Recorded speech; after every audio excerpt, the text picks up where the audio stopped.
Hello, boys and girls. This is Steve again. This time I'm coming from the office in my home.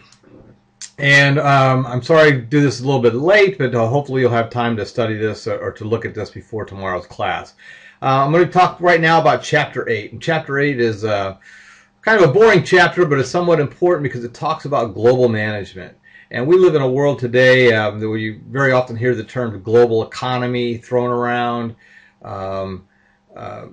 Multinational corporations, all those kinds of different things are discussed, especially after we just finished with our most recent election. There were a lot of talk about the global economy and how we fit into the world's into the economy of the world, and some of the things that have occurred because of our economy and the downturn of our economy. One of the things that's important to understand when you think about global management is that it used to be, before the internet really came along, we were kind of confined to regional areas, meaning that the U.S. economy was somewhat self-sustaining in that we produced our own food. A lot of our own products were made in America and sold within our country, because doing business outside of our country was somewhat difficult. So typically we did it in the ways of importing and exporting, and there was a little bit there were some multinational corporations, but not like it is today. Once the internet came along, we saw the explosion of global, basically the interweaving of these countries, so that we now have a truly global economy. The internet kind of gave birth to the ability to do business much more easily with other countries, because now the communication could be instantaneous. You weren't at the mercy of sending contracts back and forth by, the U.S. Postal Service and their Postal Service. Communication became much easier because of things like Skype and email and all that. And the monitoring of your own companies. It was easier for you to build companies elsewhere and to be able to communicate with employees. There's still the time gap difference, but that can be, we can get around that a little bit easier now. So we now are live in a time where it is truly a global economy, and I can have a company in my house, in my garage, or my basement, and be able to sell to people in China. I've ordered things on the internet. Most recently, I ordered custom-made poker playing cards for my poker club, and they come directly from China. I get online, I tell them what I want, I put the picture on there that I want, and I order them, and in a few weeks I have them, and they're made in China. I don't have to find an importer or anything like that. So obviously we can see how much easier it is. So Chapter 8 is about global management. Sorry for the long intro there. Now let's get going on it. All right, so what is global business? Global business is the buying and selling of goods and services by people from different countries. If you've ordered something on the internet that has come from another country, you have participated in global business. If you have bought anything that you see where it says has a tag made in China, made in Indonesia, made in India, you have participated in global business. So we are all players in global business. The impact of global business. When we look at it, what is the impact of global business? There are more multinational corporations than ever before in the history of the world. And multinational corporations are corporations that own businesses in 2 or more countries. Now, it used to be that these were just the really large conglomerate businesses, things like Coca-Cola and Pepsi-Cola, people like that. But now we're seeing more and more of this starting to take place. And the other term we need to think about is, what is direct foreign investment? Direct foreign investment occurs when a company builds a new business or buys an existing business in a foreign country. This used to be somewhat rare. It used to be where Coca-Cola would build their own facilities, perhaps over in, let's say, China. So they had a Coca-Cola plant in China. But now what we're seeing are companies that are very large are buying actual companies in other countries and running them. So Coca-Cola or any very large corporation might actually buy a business that is typically let's say a French business. They might buy it and bring it in as one of their own under the diversity kind of a deal, right? So they would own businesses in other countries. So that would be a direct foreign investment, where you buy an existing business in that country. Okay. Now, how do we used to regulate imports and exports through trade barriers. And so let's talk really quick about trade barriers. Trade barriers, there's basically just two types. A tariff, which is a monetary type of barrier, or a non-tariff barrier. So a tariff would simply be a direct tax on imported goods. We used to use this kind of a trade barrier to regulate the things that were brought into our country. And the reason for it was, I'll use the auto industry for example. We had Ford and General Motors and Chrysler building American cars. Now, building cars in this country is a little bit more expensive because we have union labor, and they make better wages than, say, the people in China or the people in Japan or places like that. Okay, so what would happen is they were building smaller cars and cheaper cars, and they were able to bring them into our country. Now, if we would have allowed them just to bring them in without putting a tariff on them, they would have been able to sell them at much cheaper than what an American car was made at. Would have given them an unfair advantage in the market. People would have went for the cheaper cars. It would have put General Motors, Ford, and Chrysler out of business.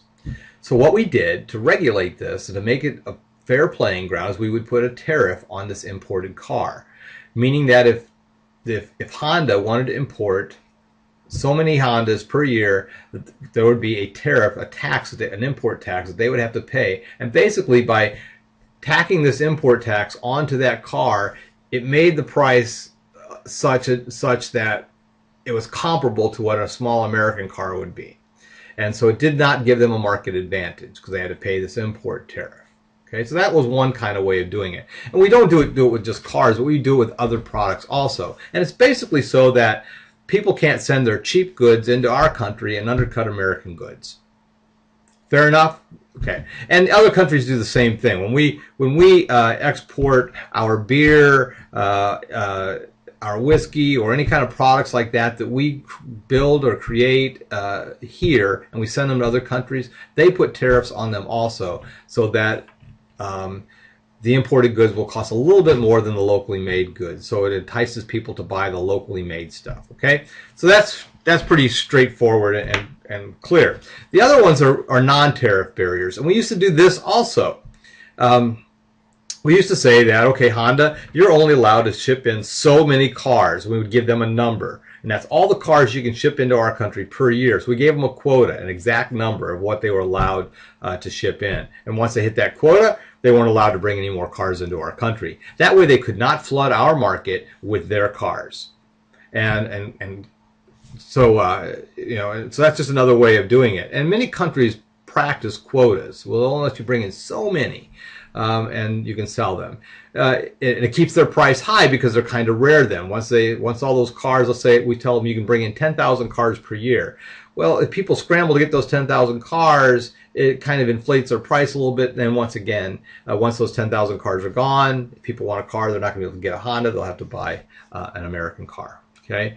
There's also voluntary export restraints where we ask countries to please not ship so many over or make them certain quality, stuff like that. Government import standards. We have EPA restrictions on emissions for cars. Well, what kind of, the exhaust pollution that they're allowed to do. So that's another standard that our government puts on other countries. So any kind of a Toyota, a Hyundai, or a Honda that comes to our country must meet our emission standards. And that is different than what is in their country. If you go to China, there are almost no emission standards. They're very polluted, a lot of smog, all that kind of stuff. But we have our emission standard, and they must meet that. And also lead paint. We saw recently China was using lead-based paint. We don't allow that on toys. We don't allow that in our country. So we have certain standards to protect our citizens, the high quality, things like that. Okay. There's also subsidies. Is also a trade barrier. We subsidize things like farms, gas, oil, stuff like that to be able to keep our prices low and to be able to make them competitive. And then customs classification. Customs classification comes under things like we don't allow fruit to come into our country from some foreign places because of the threat of different kinds of diseases that can occur that might blight our crops, fruit insects, stuff like that. that we know could be detrimental. If we allow those products into our country, they could basically decimate or harm some of our crops. And there's also things like we don't want. We've seen the damage that can be done by importing certain types of animals that aren't not native to our country. So we see problems now with certain fish that are in our rivers that are kind of taking over the rivers, and the native species are dying out. We've seen what's going on now with the pythons down in Florida. There are certain things that we don't want in our country because they could harm our native species. So there's different customs classifications of things that we also do not allow into the country. So hopefully you understand what trade barriers are now. And to get around these trade barriers, what has happened is countries have set up basically trading zones.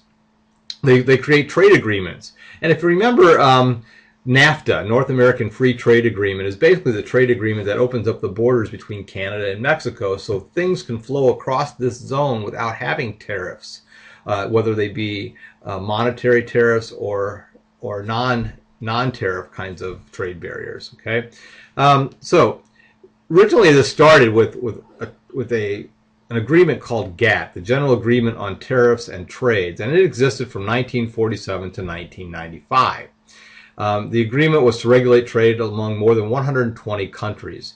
And it was basically, they acted like kind of as a police, the trade police, I guess you would say, where if someone feels like another country is not treating them fairly on the importing of their goods, they could go in front of this GATT group and get some kind of resolution. They would rule on it. And this basically facilitated a substantial reduction on tariffs and other trade barriers, and basically an elimination of many tariffs. So it kind of opened up, started the whole global economy. Basically, when you think about it, it allowed countries to really start freely trading with each other and kind of knock down some of these problems that were occurring. Now, GATT was the first part of what is today, and GATT, as I said, no longer exists. What happened in 1995 is in Geneva, Switzerland, the GATT treaty kind of was phased out in favor of a World Trade Organization, and now they are the governing body of all basically global business and trade and among countries. And they were created. There's 153 currently that are membership countries. That was as of 2008. There have been a few more countries that have emerged. Basically, some of these third world countries that are now starting to develop more powerful economies and produce are starting to be added to the World Trade Organization. The head of that says Pascal Lamy. I don't believe he's any longer the head of World Trade. I think they've changed. Basically, they are responsible for administering all these trade agreements. They have a forum for trade negotiations where countries can negotiate and hammer out treaties, and they will facilitate that. They handle trade disputes, and they monitor national trade policies. They provide technical assistance and trainings for countries that are trying to establish some open trading laws, and they also cooperate with other international organizations. Okay, so that's the WTO, the World Trade Organization, and they often have. You'll see they have their annual meetings all over the world, and occasionally when they have them in New York, which is a very common place to have them, they get picketed by people who object to what's going on and things like that. But it is a pretty powerful organization. It has facilitated basically the global economy. Now, these regional trading zones that are set up. When you think about regional trading zones, they're set up in kind of a pretty logical way. For example, NAFTA, which is our basic free trading zone. We have these borders, our southern borders with Mexico, our northern borders with Canada. We're kind of, it just makes sense that things created in Mexico can flow across the borders and back and forth, and that we have this trading zone set up. And if you remember back, many of you are probably too young, but a man by the name of Ross Perot ran for president at one point in time, I believe as a libertarian, and he was very much against NAFTA. And he had said at that time that there will be this big sucking sound if NAFTA is approved, and he was running against Bill Clinton, that if NAFTA is approved, there will be this big sucking sound as all of our jobs go to Mexico. Well, that really has not been the case, but there has been some factories that have relocated right across the border of Mexico because now they can build things in Mexico, use cheaper Mexican labor, and then bring it right back across the border into our country. So you saw some of the things that to facilitate our automotive industry, some of their factories moved right down across the border. It wasn't really automobile manufacturers, but some of the pieces and products are now created there that go on cars. Okay, so we have seen some of those kind of things. Not a big exodus to Canada because it wasn't as attractive, because they don't have the cheap labor. So we haven't seen a big relocation of things to the Canadian up in Canada. So, and there's some other ones here that you can certainly look at. Let's see. CAFTA is the Central America Free Trade Agreement between the United States, and this time we brought in the Dominican Republic, the Central American countries of Costa Rica, El Salvador, Guatemala, Honduras, and Nicaragua, and this went in effect in 2005. And it basically allowed us to import their products and export, more importantly, export many of our products to their countries without tariffs and trade barriers. Let's see, and then the UNICER, that's a pretty recent one. That was 2008.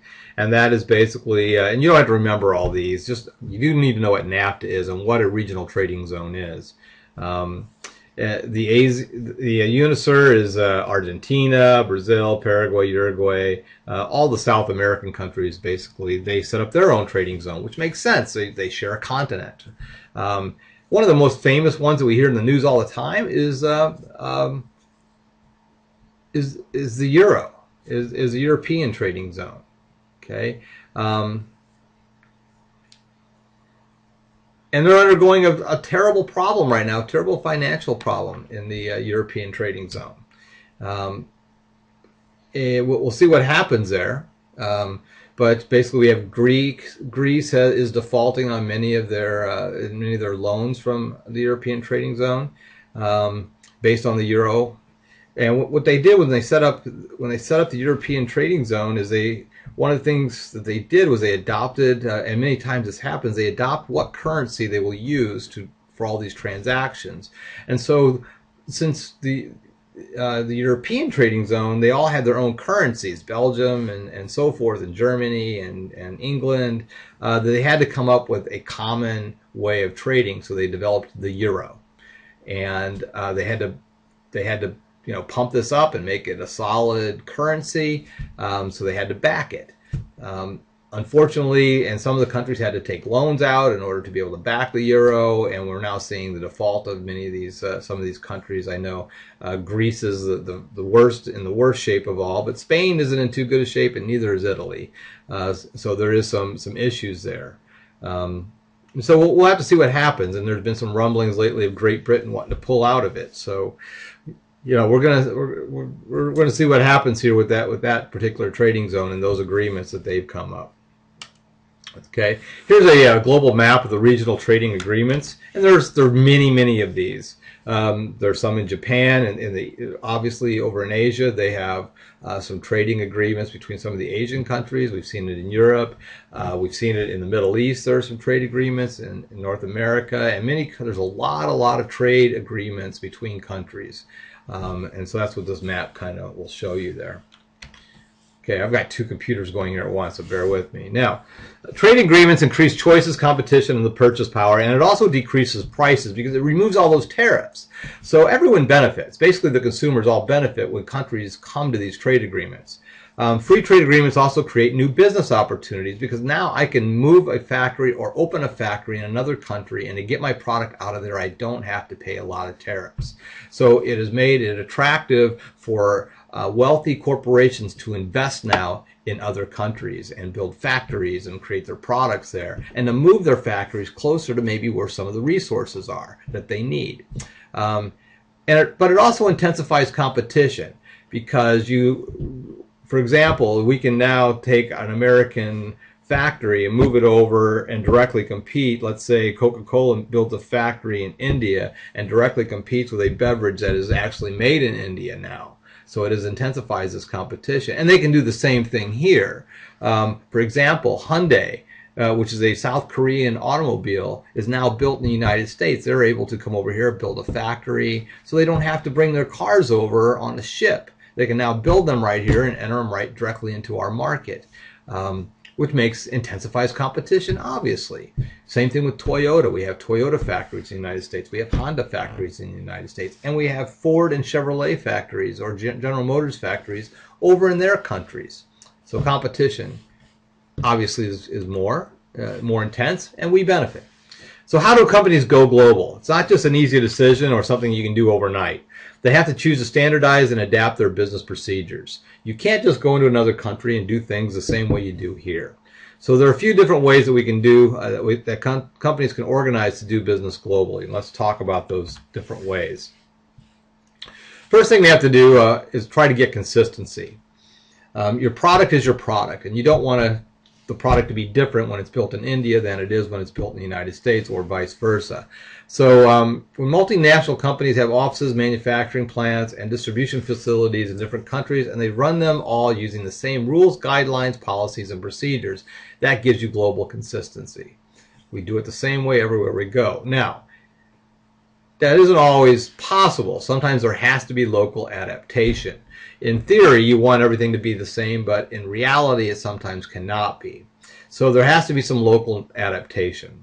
And local adaptation is when a multinational company modifies its rules, guidelines, policies, and procedures to adapt to differences in foreign customers, governments, and regulatory agencies. For example, McDonald's, Hardee's, whoever, would not be able to go over and build a restaurant, fast food restaurant, in India and have it and run it the exact same way. Why is that, you ask? Well, I heard you ask. Beef is sacred in India, right? So they aren't going to rush in to buy hamburgers. It's not going to happen. So it would not work. It just would not be the same thing. Would some of the population buy it? Certainly. But you would have to probably adapt your menu to be very chicken heavy. I'm not even sure if it could be pork heavy. A lot of lamb, things like that so you'd have to modify your menu based on what their customs are. I'll give you a real quick story. When I was with Hardee's, we expanded globally. And the reason why companies will suddenly want to start going into global markets is because in the United States we were pretty well saturated. We couldn't grow our business much more here, so we started looking for opportunities to enter other markets. We built stores in Hong Kong. We're very, very successful there. We built a couple stores in the Middle East. We built one in Kuwait, and we found we didn't purchase the land ourselves because you're not allowed as a foreign. No American company can own land in Kuwait. It has to be owned and run by a Kuwaiti, a native Kuwaiti. So what we had to do in Kuwait was we had to find a sheikh who was willing to use his land and to build a Hardee's restaurant and be a franchisee for us. And we did that. And we would help him build the restaurant and all that kind of stuff and get it going. And if you were alive back when Iraq invaded Kuwait, you would have seen very often on the news that bombed out restaurant was on the news a lot for some strange reason, because it was a symbol of American presence there, and we were, Storm Norman was going in and pushing Iraq back out of Kuwait, and they kept showing our restaurant on the news. But anyway, what happened when we went in to build there, we couldn't do anything like what we did here because we had to build a totally different restaurant because the men and the women do not eat together. We had to build a separate restaurant dining area for the men because the men all ate together. And then the women and the children had to have a separate dining room. They weren't allowed, the men, you couldn't have them all sitting together. So that was one of the first differences. And then there were other things. We couldn't use our normal distribution chains. We couldn't ship our meat over there. We had to build a meat processing plant because the meat had to be processed differently than what we processed the meat. So we couldn't just ship our frozen hamburgers over there. So we had to build a little meat processing plant so that it got processed per their specifications. So these are just all kinds of different things. And then we had to deal with the whole, how many times Muslim people pray per day, and you have to shut down. Now, we'd never do that in the United States. You wouldn't like, okay, we shut down, everyone prays, then they come back to work, you know. But yeah, we had to give employees the flexibility and the customers the flexibility that we would close several times a day just for that prayer time. So yeah, that was another thing that we had to deal with. So there were all these different things that you just don't walk in and say, oh, we're going to do everything the way we do it in the United States. It does not work that way. So you have to be very conscious of the local customs, the religion, the policies and rules of that country, and build that way. So it was an eye-opening experience to us. And right before I left Hardee's, one of the last things that my wife and I did is we went over, she was the head of marketing and I was the head of equipment sales and stuff, and we went to Paris, France, because we were trying to enter a joint venture with a company called Quick, and I'll talk about that in a little bit more. But you can see how many companies have a global presence, but it isn't always, they can't do business the exact same way. So, forms for global business. This next slide here that you see is the forms for global business and how do we operate businesses globally. And it's these 4 different ways of doing it. We're going to talk about all 4. First one is exporting. Build something here, export it there. We're going to talk about that. Cooperative contracts, strategic alliances, and then wholly owned affiliates. So let's get going on it. So historically, companies have typically followed this kind of a pattern. They might start out exporting their product and then move to the next phase and then so forth.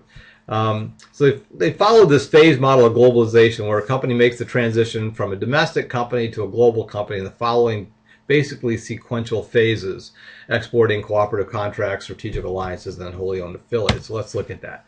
Exporting is basically selling domestically made products to a foreign market.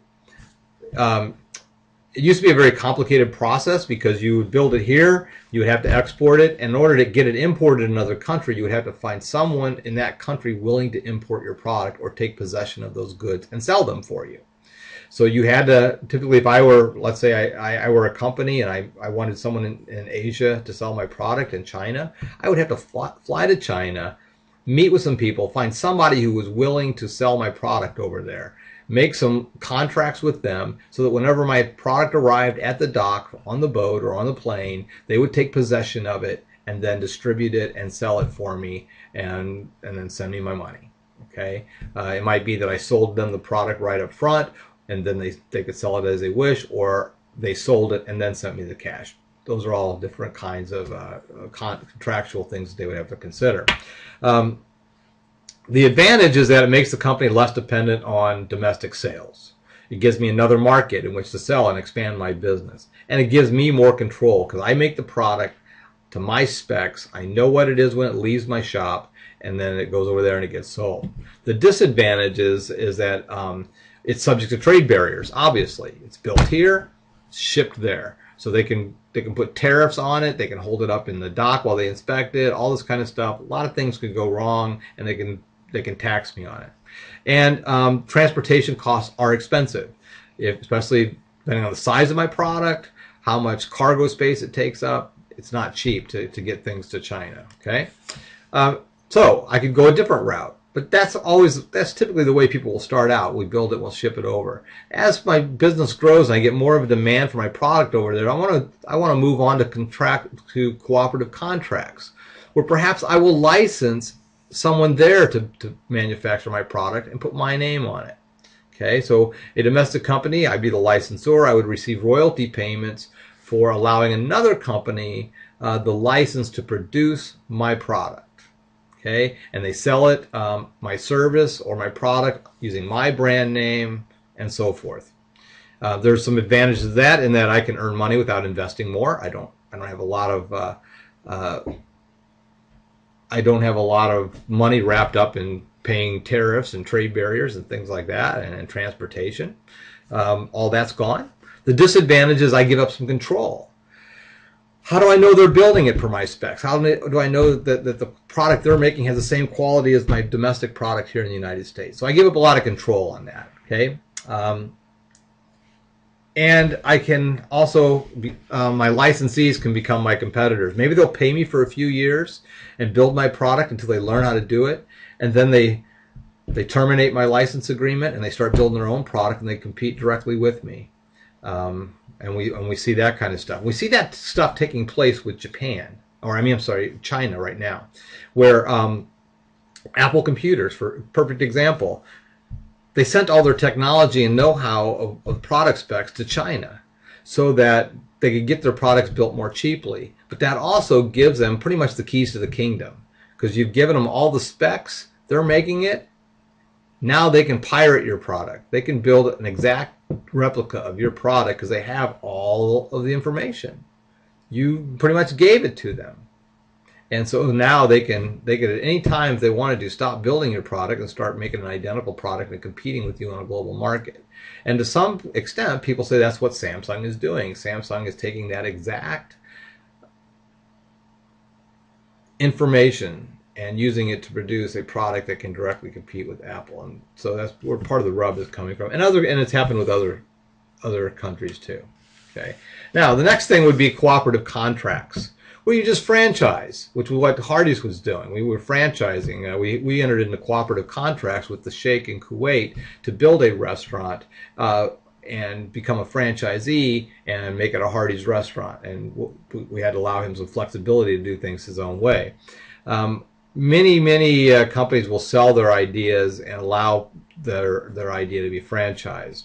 Okay, so it's a collection of network firms in which the manufacturer, marketer of a product or service, the franchisor, license the entire business to another person or organization, the franchisee. The advantage is it's a really fast way to enter a foreign market, and it gives the franchisor additional cash flow because they have to pay a royalty. Okay, it's not a one-time licensing fee or anything like that. They have to pay a royalty every month or so much per year to the franchisor, which would be us.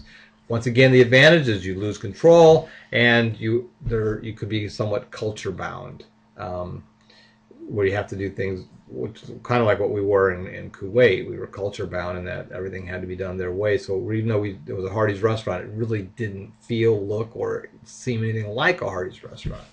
Okay, strategic alliances.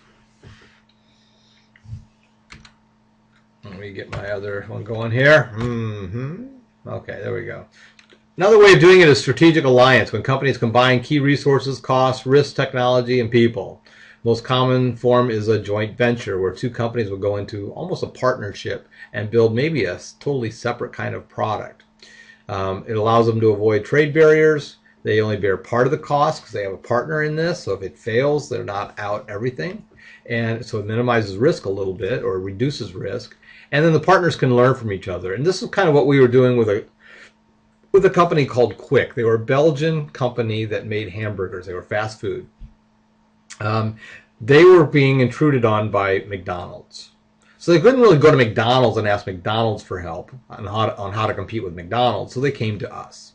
They came to Hardee's and wanted to know, can you help us with some technology? We need to improve some things. McDonald's is coming in. I know that you also compete with them in the United States. How do you do it?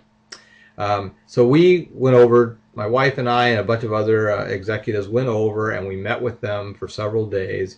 We looked at the equipment. My job was to look at the equipment they were using. How could they get more efficiencies out of their equipment, produce a better product with their equipment, maybe some of the things that we could provide them. As far as purchase some equipment from us, we'll ship it over to you to help you be able to produce better quality French fries, produce your burgers faster and juicier. Some of the technology that we possessed that they did not. Basically was part of my job. My wife's job was to look at their marketing campaign. How could they better market their product to compete with McDonald's?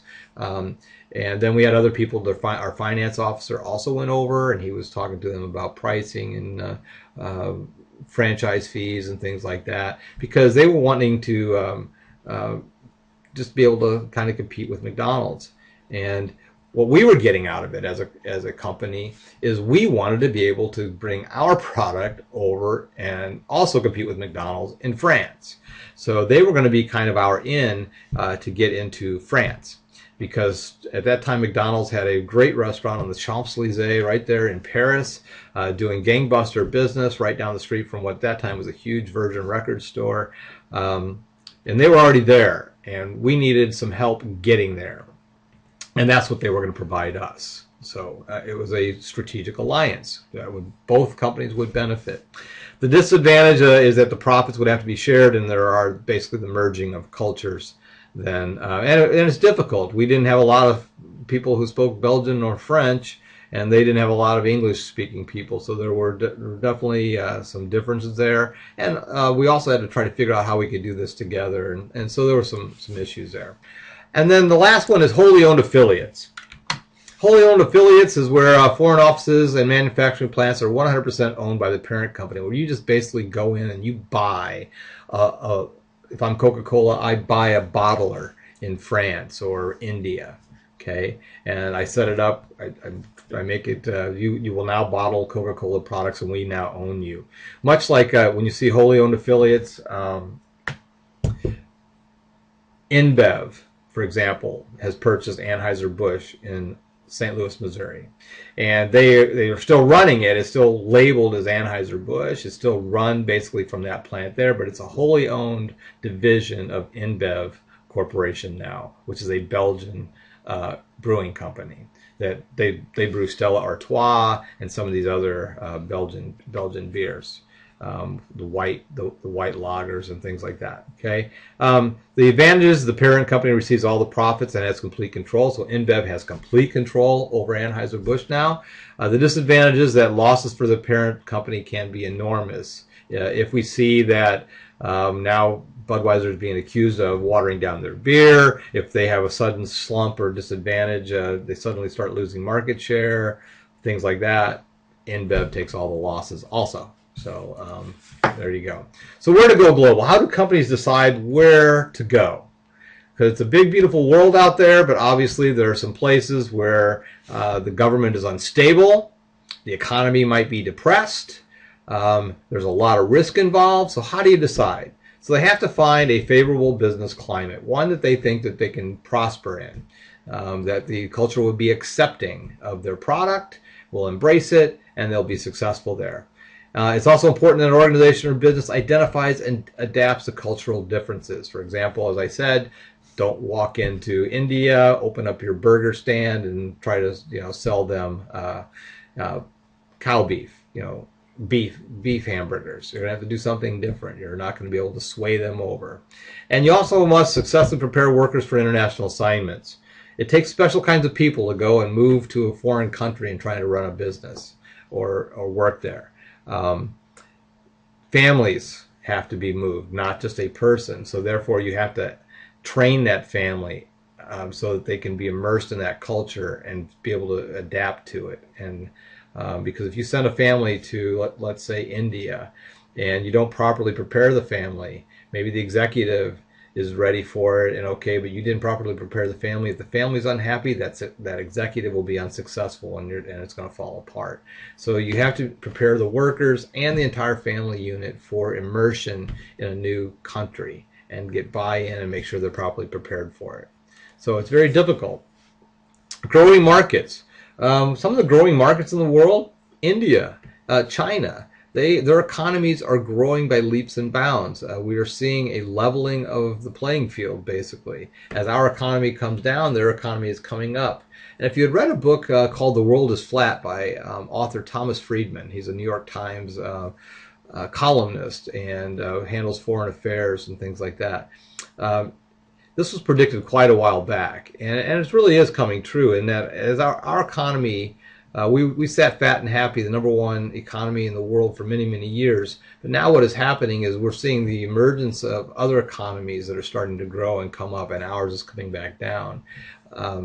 As some of our manufacturing went to their country, as they are no longer considered third world countries, they're becoming educated, they're building universities, they're building powerful workforces. We're seeing their economies grow, and they're giving us a good run for our money. And they're not the only ones, though. We've seen the Russian economy go through many transitions, sometimes periods of being very stable and sometimes periods of being unstable. We're also seeing other smaller countries emerge. Brazil, Argentina, some South American countries are getting very vibrant economies. So there's a lot of growth potential everywhere. You just have to be careful about where you go. So here's a real quick little diagram of purchasing power, and this is one of the things that people look at when they just try to decide which country should we go into. You want to go into a country where the people in that country have some purchasing power, meaning they have some disposable income and they're willing to spend money on your product.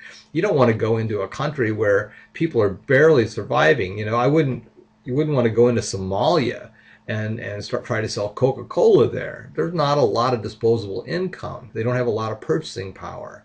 And that's what this graph shows you is what countries have purchasing power. And of course we see the United States way up there, very, very high. And then we show the scale on the horizontal scale shows the per capita consumption of Coca-Cola. And ironically, when you look at Mexico, even though they don't have a very high purchasing power per capita, they love Coca-Cola. And so you see them way over, their consumption is very, very high, even though their purchasing power is very low. Typically what you see is, if you look down the bottom left part of that graph, the lower the purchasing power, or the lower the per capita, lower the purchasing power, the lower the per capita consumption, because they don't have a lot of disposable income to spend on those kinds of products. So we tend to see above the graph and to the right, we see a lot of countries with very high purchasing power tend to be way over there. And Malta, what the hell's Malta doing with that? They must really love Coke. Okay, so choosing a location, basically two factors that we kind of look at here. First is qualitative factors. What is the quality of the workforce? You have to have a workforce that's got some skills and maybe a good work ethic and so forth. And then the company strategy has to go into that, and that's all what we consider qualitative factors. So what is the company strategy? Is it to grow globally? Is there a workforce there, quality, trained enough that could provide you with the labor force you need? Everything else is easy, but that labor force is the hard one. And then there's also the quantitative factors. The kind of facility that needs to be built, the trade barriers you're going to incur. What are the exchange rates? Are they favorable to your company or unfavorable to your company? And then what are transportation and labor costs going to be in that country? We see that sometimes even within our own country. Some car manufacturers that relocated down to Tennessee and Kentucky, it was because they had a highly trained workforce down there, but they also, the factors were favorable and they were right to work states, no union there. So they were able to go down there, still have good pool of labor at a lower wage rate, but still help those people. So we see a lot of that kind of stuff happening. What are the world's best cities for business? And here it kind of shows you North America, Latin America, Europe, and Asia Pacific. And in North America, believe it or not, is Raleigh, North Carolina, often called the Research Triangle Park. Very good area for business. A lot of world headquarters are located there. A lot of PhDs, you have some very good universities right there in Duke, North Carolina, North Carolina State, and there's one other one. There's those three basically. Duke, North Carolina, and North Carolina State are all right there in the Research Triangle Park area. So that helps. And then you see some other ones. Sao Paulo, Brazil, London, of course, has always been very powerful. And then we look over in Asia, we see Shanghai and Beijing. So two Chinese cities right at the very, very top. Okay, actually three Chinese cities right at the very top. And then Mumbai, India, and Bangalore, India are both right there. So 5 are Chinese and Indian. So, all right, let's move on here. Keep going. Minimizing political risk. Political uncertainty is very treacherous. Going into Syria right now would be very unnerving, not knowing what government is going to follow once this maniac is finally thrown out of power, who's going to come in next. We've seen some companies pull out of Egypt because of the political unrest there. When they threw out Mubarak, you thought that they would be replaced by a democratic government. Instead, the Muslim Brotherhood has taken over. Many American companies are pulling out of Egypt, getting out of there. The Muslim Brotherhood, if you understand Islam, not very friendly to American interests. So that is one where political uncertainty is causing many companies to second guess their presence in Egypt and in the Middle East and pulling out. Policy uncertainty. Foreign governments, especially, for example, Egypt, which was always pretty favorable to us, I'm sure that the Muslim Brotherhood is going to change policies. in that country. So there's a lot of policy uncertainty too. So this causes a lot of unrest, and it becomes very risky. So you see businesses just shut the doors and pull out, and will go back and try to find some place that's more certain. So the changes in the laws and the government and all this kind of stuff is very risky to them. So they might sell their businesses, they might just take their losses and go. So now, how do we deal with political risk? Well, first of all, most companies try to avoid it, which is what is happening very much in Egypt. People, they're just not going to wait to see what happens. They are going to divest or sell their business to avoid risk. Control is another way of trying to do it. Active strategies prevent or reduce political risk. Try to control it. Lobby, meet with the policymakers, meet with the new political parties. Try to take an active part in determining who's going to be in charge of that government. And then the last one is cooperation, using joint ventures. Maybe getting people, hiring or employing more people who are native to that country to try to help you make sure that your company is still safe as some of the political unrest happens and stuff. So different ways of dealing with it. Becoming aware of cultural differences. Now, we all know that that historically we've always made comparisons to the Japanese because they tend to be very much culturally different than the way we are. So the 5 dimensions of culture that we want to talk about are power distance, individualism, masculinity, femininity, uncertainty avoidance, and then short-term, long-term orientation. We talk about power distance. That's the extent to which people in a country accept that power is distributed unequally in society and organizations. In countries where power distance is weak, such as Denmark and Sweden, employees don't like their organization or their bosses to have power over them or tell them what to do. They want to have a say in decisions that affect them. Now that would be different in what's called a country like Japan, where respect is so important, and you will respect the people who are above you and your elders and things like that. So the power distance between a country like Denmark and Sweden versus a country like Japan are totally different as night and day. Japanese workers tend to totally respect authority and will not question it whatsoever. Where in Sweden and Denmark, you're going to get an argument. You tell someone they don't want to do something or it doesn't make sense to them. Individualism is the next one, is the degree to which societies believe that individuals should be self-sufficient. Individualistic societies, employees put loyalty to themselves first and loyalty to their company and work group second. Very much in the United States, we tend to be somewhat individualistic. We look out for number one. We've always had that as our kind of our mantra. Once again, comparing ourselves to a country that is very rigid, such as Japan, where loyalty is totally to your country and to everyone else, and loyalty to yourself is kind of last. Masculinity, femininity captures the differences between highly assertive employees. Between highly assertive and highly nurturing cultures. Masculine cultures emphasize assertiveness, competition, material success, and achievement. Very much us. Where feminine cultures emphasize importance of relationships, modesty, caring for the weak, and the quality of the life. Very, very much more Japanese kind of culture. So again, we tend to be bold, brash, and kind of bullyish. More masculine than some of the feminine cultures that are out there. Uncertainty avoidance.